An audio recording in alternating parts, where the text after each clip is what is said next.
Hey, wrong button. Hey, guys, gals, everybody, good morning. And if you're watching this later on, good afternoon, all that good stuff. Hey, it looks like we've got Jason with us as well. Welcome, everyone. I want to do the same thing. We got Jaime with us. Fantastic. I want to make sure you can see and hear me okay. So do me a favor and let me know if I'm coming through all right. Hope you're having a pretty good week. All right, Aaron says that we're set to go. Fantabulous. Jason, Timothy, Mason's with us. Great. Um, Kind of a funky morning for me this morning. My son got a new puppy and he got some shots yesterday, and so he's feeling a little weird. And so I'm kind of hoping that he can just kind of sleep through this and not have too many issues. We'll see how that goes. All right. Let's go ahead and get started. I really look forward to this particular lecture because not only do I find it hugely fascinating, but it also really helps to describe and explain a lot of the attitudes that we hear in the West of the world, so United States and the West in general, a lot of our attitudes toward work and commerce and business. Furthermore, as I've mentioned before, today we really kind of shift from religion being not so cool and copacetic with business to now religion being, oh, yeah, no, business is absolutely mandatory. And we get to, kind of explore and see why this is. Now, one thing though, I'm going to start us off today with a Kahoot quiz. So, as I kind of talk through this a little bit, if you get out your cell phones, I say, I don't even know that we call them cell phones anymore, and we could call them smartphones, but it's kind of like they're just your phone. So get out your phones or maybe another monitor, another screen, and do me a favor and go to Kahoot. Now, if you're on a computer or on your phone, you can just go to kahoot.io. So I'll go ahead and type that in here. Kahoot.io. Go to kahoot.io and you'll be able to pull that up. Now, with some warning, when I've done this Kahoot quiz in the past in a live stream, it doesn't always work super. I'm getting all my buttons mixed up here. Come on, you. All right, here we go. It doesn't always work perfectly. Oftentimes it creates somewhat of a lag, but we're going to try to work through this as best we can because I think this Kahoot quiz really helps set the tone for us. So I'm going to go ahead and start this thing, and we'll go to teach. Oh, heavens, it's now loading. We're going to just do the classic. Here we go. And we've got music going on, all that good stuff. Loading the pin. Here's the pin right here. If you put in your device 1612040, then you can go ahead and join us. Hey, Ryan, great to have you with us. So now, Jaime's with us, great, and you can put in any name you want. By the way, the surveys we do are 100% anonymous. 100% anonymous. So you don't have to worry about anything coming through. And I'm going to turn down that music. Okay. So as we're loading in and so forth, this portion the reading that we did this week was by Max Weber, and he's a sociologist and an economist, and he wrote something called the Protestant Work Ethic.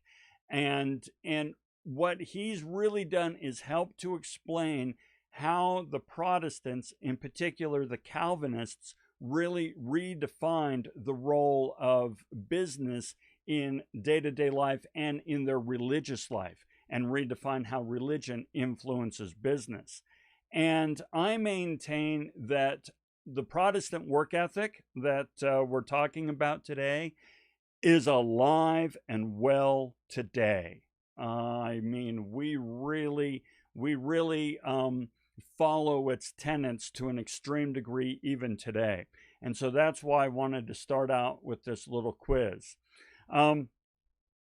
I'm going to wait just a moment for folks to join in. We've got Timothy and Mason and Jaime. Again, you can put any name you want, but it doesn't matter because everything is anonymous. Hey, we got Jeremy with us this morning. Fantastic. Good. You chose the right lecture to join us with. So we're just going to hang out and wait for folks to join in. Yeah, the little puppy, he wasn't feeling super well, so I've been kind of watching him pretty closely, but you know, it's the whole puppy growing pains. Come on, folks, we can get some more people with us with Kahoot. Trust me, it'll be fun. Go to kahoot.io, I believe it is, and type in as your pin 1612040. Right there, what you see on the screen. Not IO. Oh, Mason, thank you. Logging in real quick. Okay, hey, thank you, Hayden. I thought it was IO. Thank you, Mason. I thought it was.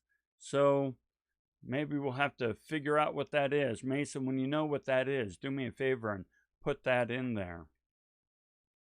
Oh, IT. You're right. It says IT on the screen. Mason, you're so right. Kahoot.it. Oh my gosh. Okay. Kahoot.it, just as it says there. Mason, thank you for catching that. Thank you for catching that. And now that I've given the correct, now that Mason has given us the correct instructions, we're getting folks joining in. That's great. Yes. Okay, later on, that's going to count as contribution. You're right, Timothy. Very good. Okay. Let's get a couple more people in, and then we'll go ahead and get set. Come on, folks, you'll love it. There we go. All right, now we've got some folks in. Excellent. Okay.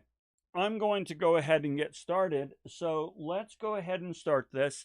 Again, it's completely anonymous. All right. So with that, let's give this a whirl. The Protestant work ethic. And I might have to disappear myself here.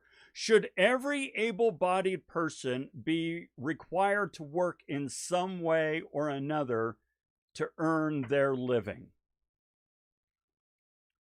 Should every able-bodied person be required to work in some way or another to earn their living?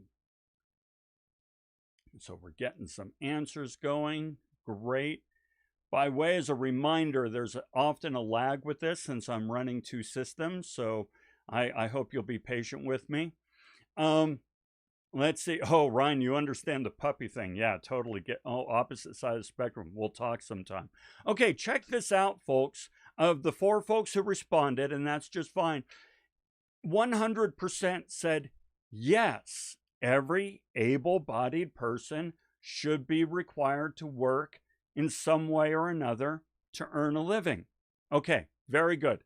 100% said yes. Let's go to the next question.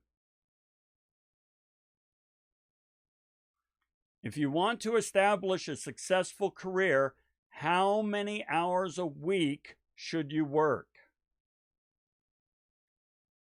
If you want to establish a successful career, how many hours a week should you work? Let's see what folks say there. We're getting some answers. Okay, let's check this out for a moment. So 1 said 30.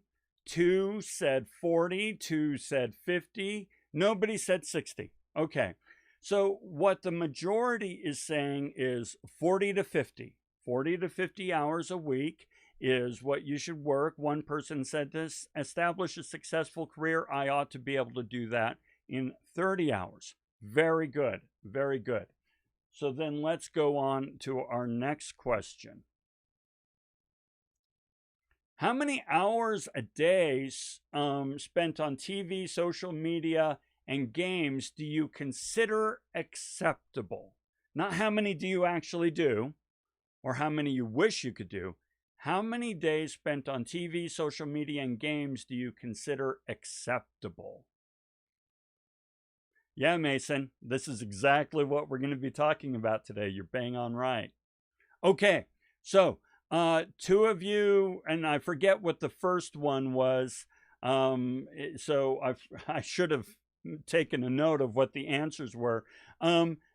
It was number 2 and 3 is what we got most of. So I would have said 30 hours, right, of work. Okay, thank you, Ryan. Good to know. Good to know. This kind of says, yeah, it should be on the lower end of acceptable amount of time spent on social media and gaming. Yes, we should all be able to do social media and gaming, but you don't want to spend your whole freaking life on it. So the majority of you said it should be on the lower end, right? Yeah, you're right, Jeremy. I think it's the lag in the system that's doing that. I've noticed that especially toward the end of the poll. We'll try one more, but continue to chime in. You're getting the credits, by the way, for chiming in. Okay, thanks for participating. All right, so I want to go ahead and leave that, and we'll go ahead and bring this bad boy back up. Okay, so I'm trying to be fancy, you know? I shouldn't try to be fancy, but I want to be fancy. Okay, so by the way, we got some awesome comments, especially for setting us back straight, and for those that were not able to put in the poll. And I'm going to get, I saw 6 people go in for contributions for participating in this poll. So we're going to go ahead and throw those in there. Okay, Aaron is in the same boat. Yeah, it disappears too quickly. Like I say, I may or may not continue using Kahoot in the future because of the lag, but I just find it so interesting, especially when we look at what we've done today in terms of this particular lecture. Now, here's one of the assertions that Max Weber makes when it comes to the Protestant work ethic. Remember, up until now, it's been kind of like, yeah, it only worked a couple times. I got you, Ryan. Yeah. I'll have to figure that out to find a better way to do it. You know, we've been concerned about wealth. Religion hasn't really been all that keen on wealth. They think that it brings about greed and avarice, and it focuses people's minds in the wrong place and so forth, and, you know, focusing on the material rather than the spiritual and things of heaven. But the Protestants really took a completely different slant on this. Now, there's a reason for this. In the Calvinist religion, they believed in foreordination. And actually, I'll come up and kind of join you guys for this. They believed in foreordination, which means that it is already predetermined whether or not you're going to heaven. It's already predetermined. There's nothing you can do to earn your way into heaven. Well, that sucks. But that then begs the question, am I on the guest list? Am I on the guest list? Well, the Calvinists would look for signs that they were on the guest list. And one of the ways that they would look for it is, am I being blessed? Am I, living a blessed, fruitful, good life? And so they would do everything they can to live a good life, not because they're earning their way into heaven, but they're trying to see if they are, on the guest list to go to heaven. It's tomatoes and tomatoes, but the point is they really want to live a really good, solid life. All right. Well, does that mean just avoiding all wealth and all business and all money? Well, interestingly, no, it doesn't. In fact, it means just the opposite. So let's explore why this is the case. This is from the reading, and here we go. Now I've got my little marker going. Highlighter. Okay. So first of all, the Calvinists believe that the waste of time is the deadliest of sins.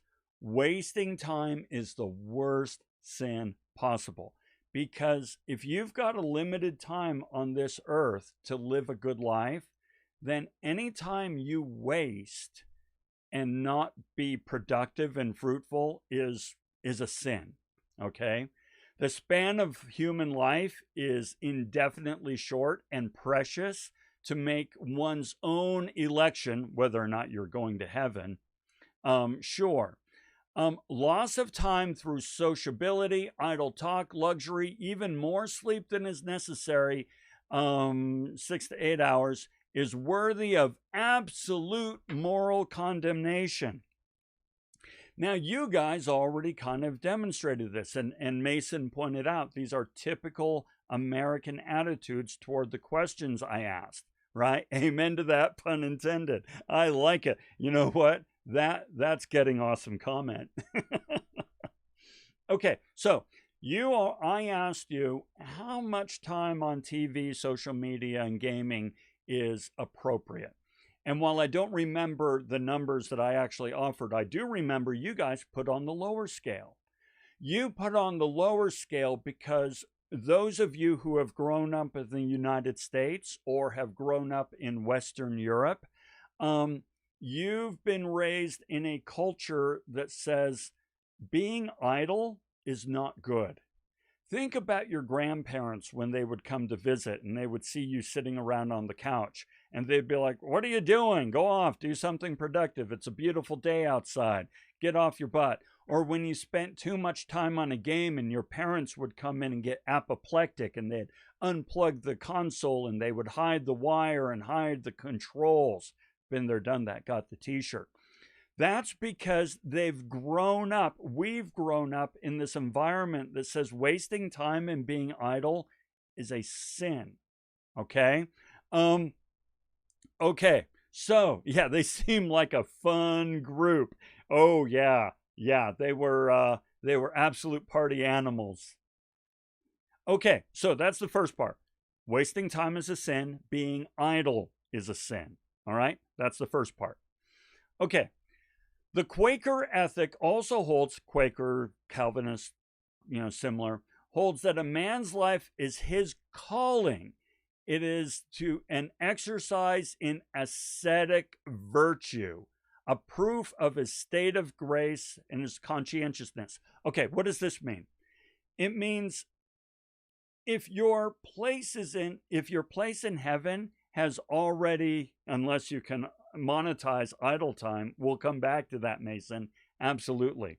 So if your place in heaven is all set, that means that God knows that you will have lived an ascetic, simple life, not one that's ostentatious, not one that is full of luxury and so on and so forth. You lived a simple, ascetic, virtuous life. Therefore, you are going to try to live a simple, virtuous, ascetic life. That means you push away luxury. You're not into luxury. Your clothing is very simple. Your home is very modest. Your family is well cared for, but modest and ascetic. Okay? Which is expressed in the care and method by which he pursues his calling. Now, I want you to hang on to the idea that your work is your calling. We're going to come back to this. What God demands is not labor in and of itself, but rational labor in a calling. He doesn't want you to just work. He wants you to work in a way that is productive and meaningful and virtuous. Okay, this is what the Calvinists are teaching. In the Puritan concept of the calling, the emphasis is always placed on his methodical character of worldly asceticism. In other words, modest, not steep in luxury. Okay? All right, so here we got two things going on. First of all, you're never lazy. You're always working because being lazy is a sin.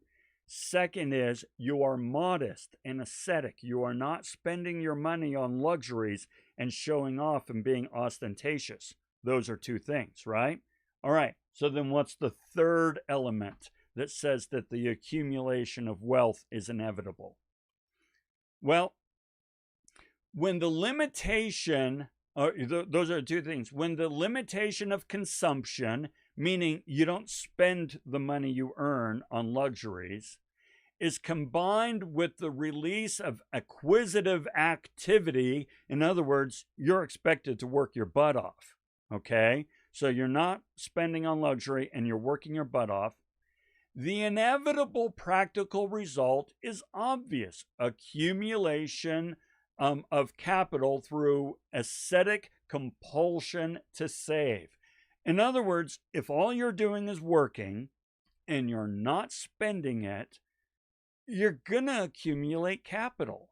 You know this. This is no mind-bending concept, right? But watch. The restraint which were imposed upon the consumption of wealth naturally serves to increase it by making possible the productive investment of capital. This is the big one. Okay, you're working your ass off, all right?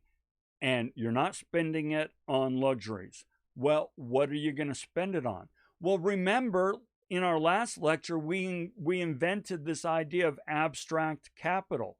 You invest it. You don't spend it. You don't save it. You don't put it in a mattress. You invest it, okay? So if you're productive, you'll make money. If you don't spend the money but invest it, as the scriptures tell us, then you'll accumulate wealth. Wealth is the inevitable result of a moral life. Now, what I mentioned here, the scriptures, remember these are Calvinists, so we're talking about a Christian, right? Well, what they're referring to here is the story of the talents. Now, for those of you who don't know or have forgotten, here's the idea. So a master is about to go on vacay, right? He's about to go on vacation. He's going to leave for a long while, and he has to hand over his financial, dealings to his servants. He's got 3 servants, and he gives each servant a talent, meaning a sum of money, but he gives them all the same sum of money, okay? Gives each servant a talent. And then he takes off. All right, well, the first servant says, well, heck, I better make sure that I invest this money wisely. So he invests, right? And the second, and by the way, he invests and he like triples the money. The second servant, he's like, yeah, you're on the right page. I'm going to go ahead and invest as well. And he doubles the money. And the third servant says, that looks risky to me. I don't want a flogging. So he just buries it. He puts it in a mattress and just waits for his master to come back. Okay, so the dude comes back, and the first servant says, hey, you gave me this money to manage. I went ahead and I invested it, and I got you triple return. And the master says, awesome, you're fantastic. Here's your reward. The second servant comes along. Hey, I doubled your money. And what's interesting is this servant got the very same reward as the first one. It was not the fact that, the rate of investment return isn't what made the master happy. It was just that you invested it and got a return.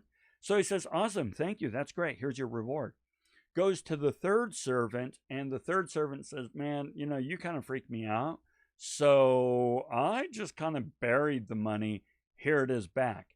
And the master is upset. You know that I reap where I do not sow. That wasn't cool, man. And so you're fired. All right. So what the Calvinists and the Protestants are saying is the scriptures command us to invest. That's what it says. The scriptures command us to invest. And so as a result, remember, you're working your butt off because you're not idle. You are not spending the money ostentatiously. You're being modest and virtuous. And you are investing your money because what else are you going to do with it? And furthermore, the scriptures command you to invest.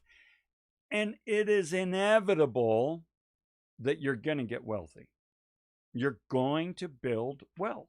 That's what this is saying.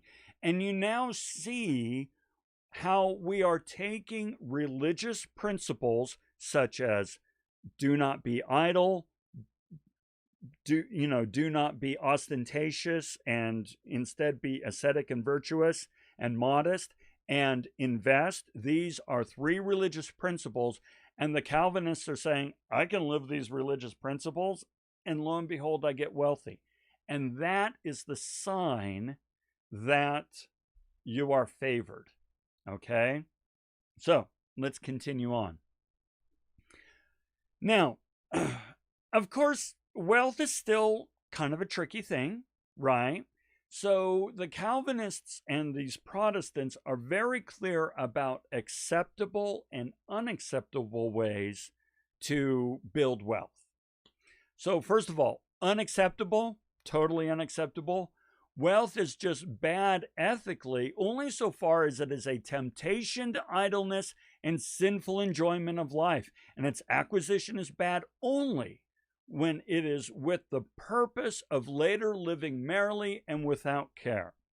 All right, so what they're saying is, listen, wealth is only bad if you're like thinking, I can be idle now. I've worked really hard. I have the savings. I don't have to work anymore.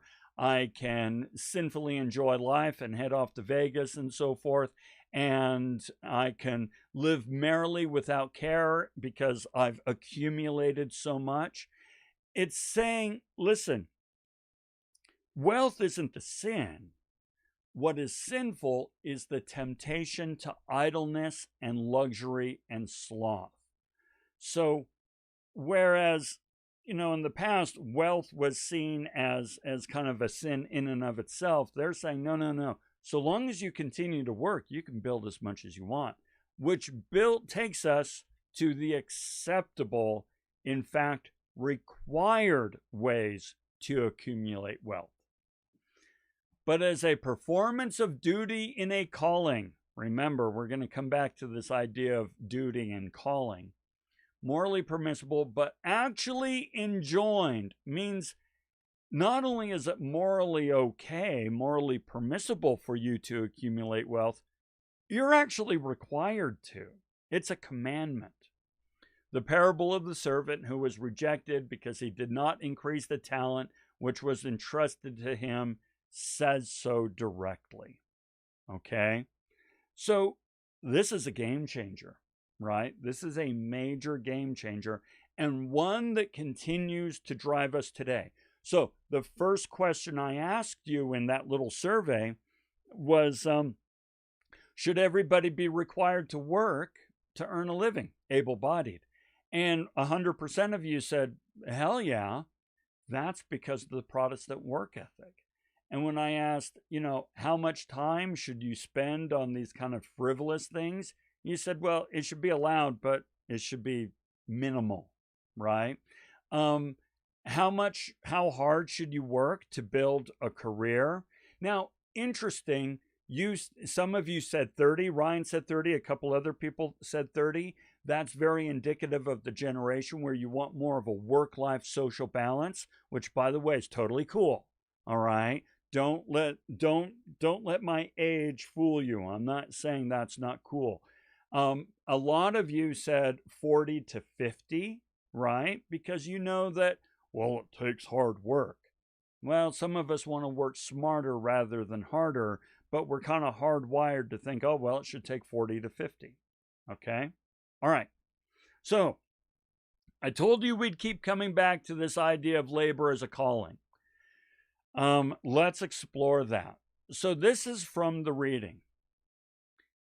Even the wealthy shall not eat without working. I don't care how rich you are, man, you need to work. Remember, it's not cool to work, accumulate wealth, and then just live on the wealth. You need to keep working, no matter what. For even though they do not need labor to support their own need, there is God's commandment. You are commanded to work. You're not working because you need the money. You're working because God told you to. For everyone without exception, God's providence has prepared a calling, which they should profess in their in which he should labor. It is a direct consequence of divine scheme of things. Okay, let's explain that. It's saying that your job, your labor, is not simply a means to live. It is something that you have been commanded to do, foreordained to do, and is your way of showing virtue to God. So even if you are the richest person in the world, you gotta keep working. You just gotta keep working. Money is not the purpose, even though it's inevitable that you will build wealth. Okay? The differentiation of men into classes and occupations established through historical development became for Luther, for as we have seen, a direct result of divine will. Don't worry, we'll explain this. The perseverance of the individual in the place and within the limits of which God has assigned him as a religious duty. Okay. Remember, we've talked about division of labor, right? Division of labor makes sense from an economic standpoint, and you can get better at it, you can get faster at it, you can become more efficient. And as everybody becomes really good and efficient at doing what they do, then society, rises as a whole, all right? Still the case. But now we're saying that division of labor is actually commanded of God. Your work, the labor you do is a divine calling, and everybody needs to step up to their work. And notice the servant who only doubled his talent versus tripled like the other one got the same reward. So what this is saying is, whether your work is big, huge, amazing CEO, famous actor, sports, or if you're a lowly janitor, admin, plumber, what have you, it doesn't matter. All work is equally noble, and you should apply yourself to that work with the same fervor, no matter what your job is. Okay? So this is the idea that's coming in that I want to demonstrate to you as stuck with us today. Okay, and that's what we're going to do next. Now we get to do some question answers, and we're going to build up all of this stuff right here. Okay? Okay, and Jeremy, idle hands are the devil's workshop. Absolutely, that idea is absolutely, I'm sorry, I'm looking for my mouse. Where's my mouse? There's my mouse. That idea is absolutely the result or rooted in the Protestant work ethic. Okay, so let's play with this one. Waste of time is the first principle of the deadliest sin. Loss of time through sociability, idle talk, luxury, even more sleep than is necessary. We read that. I maintain that attitude is what creates the loathing that many people have toward video games, right? Ryan has always agreed with that saying, and so have I. I am a product of the Protestant work ethic just as much as anyone else, Okay.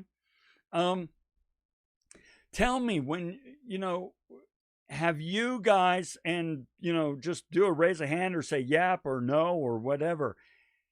When you would play video games, when you'd play on the computer, or when you would spend too much time on TV or social media and so forth, would your parents kind of poke you and say, come on, get up, you got to do something. Don't you have something to do? Don't you have homework? Right? I maintain that that is because of this idea of idle hands, devil's workshop, which Jeremy cited, Ryan agreed with, I agree with, right? Okay, let's look at another one. To wish to be poor. Now, this one we're going to explore quite a bit. Now, this is from the reading. Oh, hang on. Aaron said, exactly. I'm a producer of this producer of the same thing. Haven't played video games in many years, even though I enjoyed them. Yes, my son, by the way, awesome comment. My son was like an absolute video game addict for the longest time. And yet kind of woke up one day and said, I've spent so much time on this. Now, he still games now and again, but he's dialed it way back, just like you have, Aaron. Very good. Or in your case, you haven't played in ages. Ryan, my aunt used to say Nintendo was the devil's tool. I don't get to play very much video games until PS4, Call of Duty, and found myself playing 10 hours a day. Have since sold the damn thing. Oh my gosh. So first of all, we are going to like a couple of real world examples there. So boom, there's our celebration. And it is 9:06:10. Let's do 9:06:10. 06:10. Yeah, that, Ryan, that's a great example, right? And by the way, there's some real psychology to the addiction aspect of it. We won't go into that right now, but yes, it is an addictive thing, right? Jeremy, interesting. Video games used to occupational and neurological to help with dexterity and help, yeah, by the way, there are benefits to it. There actually are, right? All things in moderation. WoW gamers for the marathons. Okay, so my son was way into WoW. I mean, he's like guru into WoW. I played a lot of WoW, and my gameplay kind of like, I played a whole bunch for like a few months, and then I don't play it for a few years, and then I played a whole bunch for a few months, and I don't play it again for a few years. And right now I'm not playing WoW, but I got in pretty into it a few years ago. The one I'm looking at now is EVE Online, basically WoW in space. I don't know. I'm trying to make sure I don't fall into it. Okay, so if we come back to wish to be poor, check this one out. To wish to be, oh, wrong one. Let's do it right here. To wish to be poor, as often argued, was the same as wishing to be unhealthy. It is objectionable as a glorification of works and derogatory to the glory of God, especially begging on the part of one who's able to work. Is not only the sin of slothfulness, but a violation of the duty of brotherly love according to the apostle's own word. Oh my gosh, begging, the worst. I mean, objectionable on every level according to the Protestant work ethic. Now, we can't watch this video here, but I invite you, and I'll try to remember to put a link in the description of this. I invite you to watch this video, but I've pulled out a few key things, and we're going to do a question answer on this one. So this video, this is an investigative report done a few years ago to figure out how much money do panhandlers actually make, okay? And so they, of course, interviewed some panhandlers, and I'm going to show you that here in a moment, the transcript of it.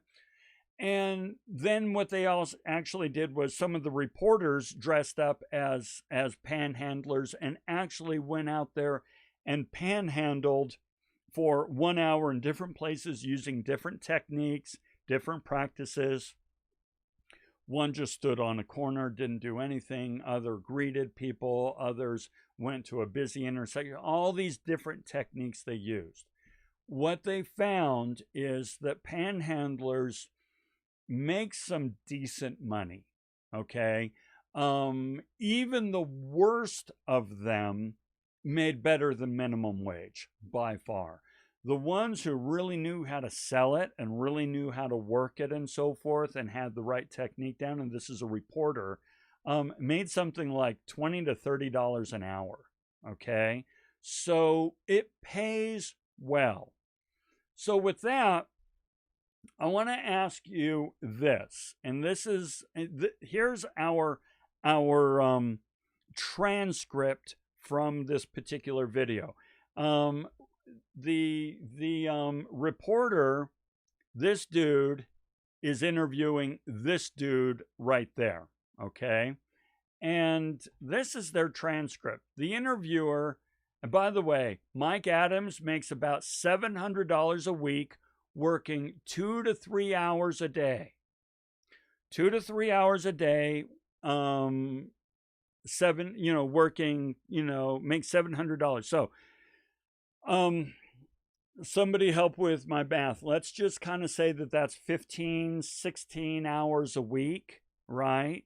So $200 divided by 16 hours, 17 hours, that tells you how many hours, how much he makes per hour. And he's been doing this for 20 years, okay? So the interviewer, let's see, and that's tax-free income. Yeah, dang straight, tax-free. Okay, interviewer. What do you do when people tell you, why don't you get a job? Mike Adams, I've got one. I'm a traveler. So you consider this your job? Goddamn right.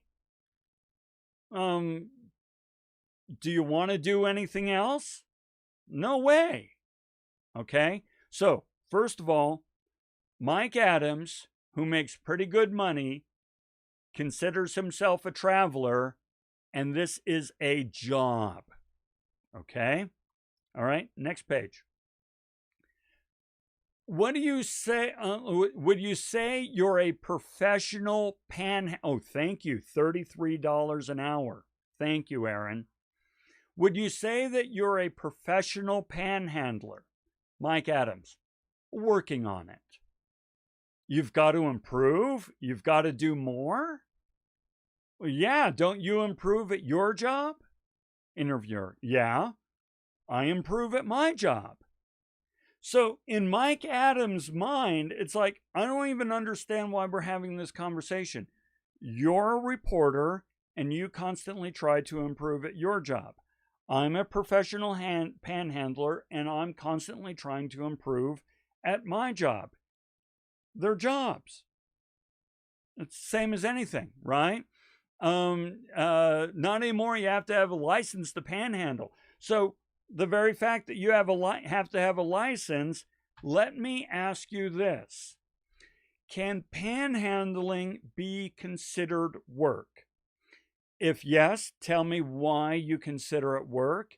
If no, tell me why you don't consider it work. Okay? And so let's see where this goes. And where's my question one? Here it is.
Okay, let's come back and take a look at this.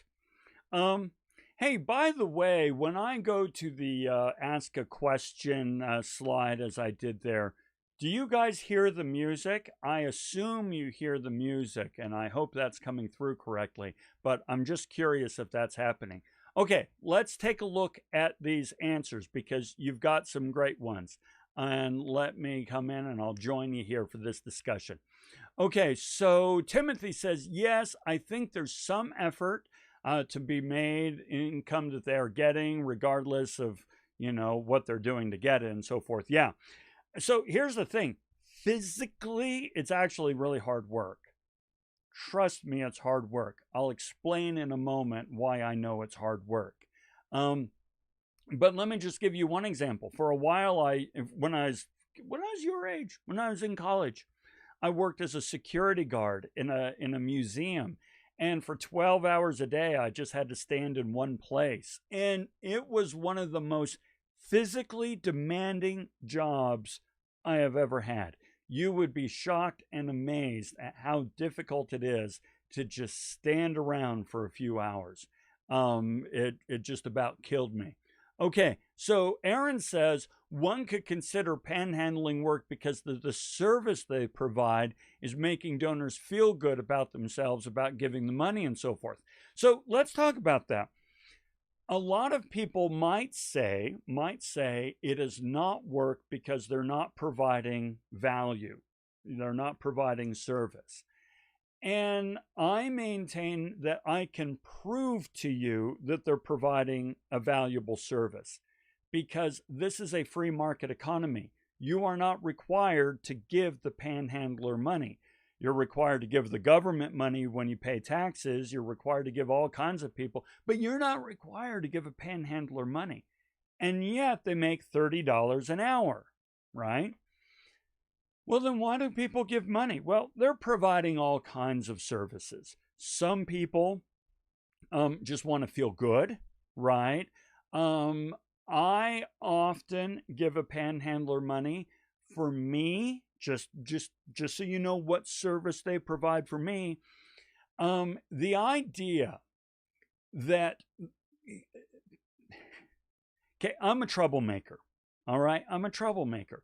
And when government, if I see a sign that says please do not give to panhandlers, the way I give that sign the middle finger is by finding the first panhandler I can and giving them money. You don't tell me as a government how I should or should not express my support of my fellow man. Sorry. Now, I know all the reasons. I get it. I truly do. But I just don't like that. So that's a service they provide to me. There are other services as well, each to their own. Okay, so going on, we got Mason. Let's see. Hang on, Mason. If you are working to improve your skills and can monetize that, that constitutes work. So, Mason, I agree with you. As this report shows that different people were using different techniques and all were legitimate. Well, actually, not all were legitimate. One was a lie, and it actually really, it went, that person got the most money who was lying. But a lot of the techniques are just honest, good techniques, and you're trying to, hone your craft and you're sharing information with other panhandlers. By the way, they travel from city to city, according to this report, because some cities are more lucrative than others. We do the same thing with our jobs. We go from city to city to find where there are the best jobs and the best paying jobs. Okay? Okay, you hear the groovy music. Cool. Awesome. Okay, thank you for letting me know. I just wasn't sure. Ryan, yes, I think there's a job, although not for me. I need someone to help, and viewpoint of others, helping others seems to be a good thing. Okay, I like the way you call that out. Yes, I suppose it could be considered work, just not work I choose. Yes, there's all kinds of work out there that I suppose could be justified as work, not work that I choose, and not even work that I consider particularly virtuous. Do I consider panhandling virtuous? Not really. But you know what? I do consider it work. Do I consider day traders virtuous? Hell no. Is it work? I suppose so, although I maintain that a day trader provides less value to an economic system than a panhandler. Let's see, Ryan, I gave an apple to a panhandler one yesterday, right there in my truck. He helped me push it back and we talked. And, yeah, totally. And that goes as a real world example, which is that button right there. Excellent. Fantastic. Timothy, another one. I gave to one in Vegas because, let's be honest, I'm using this to buy beer. And I appreciated the honesty. I like that. Lie is part of business. Oh my gosh. Reference to a previous lecture, Mason. And I'm going to give you a double on that because, yeah, bang on. If we agree in an ethical environment, then business is all about posturing and about sort of, getting the best position. And we do not necessarily agree that it has to do with personal relationship honesty, then yeah, very good. Very good. Okay. So let's see. I want to come back over here. Very fascinating. Thank you very much for your contributions there. Now, I was a panhandler for a while. Different though. I want to show you.